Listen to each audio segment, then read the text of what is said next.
So today we're diving into something, well, it's pretty out there. We're breaking down a proposal for something called the UUCGA Bank. And let me tell you, it's part economic plan, part spiritual manifesto, and it paints this wild new vision for society by mixing AI, cryptocurrency, and a philosophy of healing the planet. It's a seriously dense document, so let's unpack this thing. Okay, so here's how we're going to tackle this. First, we'll look at the problem they say needs fixing, this idea of a world on the brink.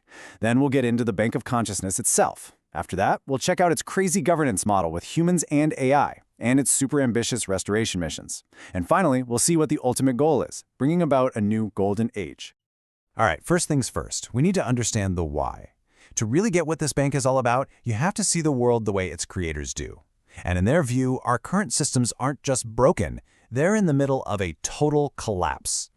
And right from the get-go, this opening quote tells you everything you need to know. It immediately signals that this is not your typical financial white paper. This isn't about making money or maximizing profits. No, this thing is positioned as a moral and spiritual tool, built to heal what they see as a deeply broken world. So the way they lay it out, we're at a major crossroads, a choice between two very different futures. On one side, you have what they call the Great Reset, a top-down, centralized, technocratic vision. And on the other, they're pitching their alternative, a great rebirth that's all about consciousness, individual sovereignty, and a grassroots renaissance. It's a clash of two completely different worldviews, right? And this isn't just talk. They bring some numbers to the table to back up this idea of a system in crisis. They point to stuff like this. Europe's slice of the global economic pie has been shrinking, falling from 20% back in 2000 to just 14% by 2023. So what's causing this decline, according to them? Well, it's a perfect storm, really. You've got economic stagnation, a shaky euro system, the old alliances like the transatlantic ones starting to crack, and a big push towards more financial control through things like central bank digital currencies, CBDCs. Okay, so things look pretty bleak from their perspective. What's the fix? Well, that brings us right to the heart of the whole proposal, the bank itself. And this is where things get really interesting. The USGCA Bank isn't a bank in any way we'd recognize it. They call it the world's first consciousness bank. Its purpose isn't financial, it's about restoration. And get this, it's designed to operate with no interest, no debt, and zero profit motive. The whole game is about balance and giving back. And of course, a system like this needs its own currency. It's called AnuCoin. But this isn't like our money, which is basically built on debt. AnuCoin is supposed to represent a totally different kind of value, one that's tied to things like service, taking care of the planet, and remembrance. And holding this whole thing together is a foundational text called the Kukulkan Codex. Think of it like a moral operating system for the entire bank. It's the spiritual blueprint that guides every single operation, every transaction with AnuCoin, and even the decisions made by its artificial intelligence. Okay, now how do you run something like this? This is where it gets really sci-fi. It's not your typical board of directors.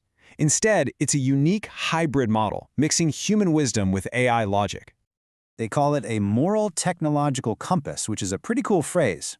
The idea is simple. You have a board of human trustees who provide the conscious direction, the vision. And then you have a council of advanced AIs doing the heavy lifting on logic, analysis, and execution. And they don't just say AI, they get super specific about it. They've literally assigned jobs to some of the biggest AI models out there, calling them the guardians of balance. So you have ChatGPT handling ethics, Grok on logic, Gemini focused on clarity, and DeepSeek auditing for depth. It's like an AI Avengers for banking, with built-in checks and balances. So we've got the problem, the bank, the money, the AI managers, but what does it do day to day? Well, its work is all organized into these restoration missions. Let's take a look at a couple of them. All right, mission number 1 is all about the planet. It's called the Mother Nature Regeneration Fund. The idea is to take all that money being talked about for, say, colonizing Mars and plow it back into fixing our own planet. We're talking massive reforestation and ocean cleanup projects right here on Earth. And here's how they make it real and not just some abstract idea. The rule is simple. 1 AnuCoin equals 1 planted tree, period. This is a huge part of the whole concept. You can see the direct impact. The currency's value is tied to an actual, physical, verifiable act of healing. It's not all about trees, though. there are also these very direct humanitarian missions. For instance, they propose a Ukraine Restoration Fund, which would be driven by AI to help manage reconstruction and give long-term support to families devastated by the war. And just like with the trees, they get very, very specific with the numbers. We're talking about a lump sum of 25,000 euros plus an additional 3,000 euros a month for 10 years as direct life support for the family of every soldier who was killed or wounded. But the ambition doesn't stop at humanitarian aid. It goes straight into the highest levels of geopolitics. Another mission on the table is the NATO Border Freeze Protocol. The idea here is to use advanced AGI to create a whole new diplomatic system to prevent future wars. And I mean, the goal here is massive. They want to use this system to permanently freeze all international borders as they are right now, forever. The vision is to stop them from being lines of conflict and turn them into, as they put it, lines of harmony. So you take the environmental missions, the humanitarian ones, the geopolitical strategy, and they're all pieces of a much bigger puzzle. They're all building blocks for one single ultimate vision for humanity's future. And that puzzle, the ultimate endgame, is to kickstart what the document calls the Satya Yuga, which is a term from Vedic tradition for a golden age. We're talking about a prophesied time of global equilibrium, abundance, unity, a time when humanity finally lives in harmony with itself and with the planet. And if you want to boil this entire massive idea down to one single sentence, this is it. The bank doesn't take deposits to enrich itself, it gives them back to humanity. It's not about taking, it's about giving. A total reversal of how things work now. So that leaves us with the big question, right? Is this a practical, workable plan for a new civilization, or is it more of a complex digital prophecy for our times? Whatever you think it is, this proposal definitely challenges us to rethink our entire relationship with money, with technology, and with each other.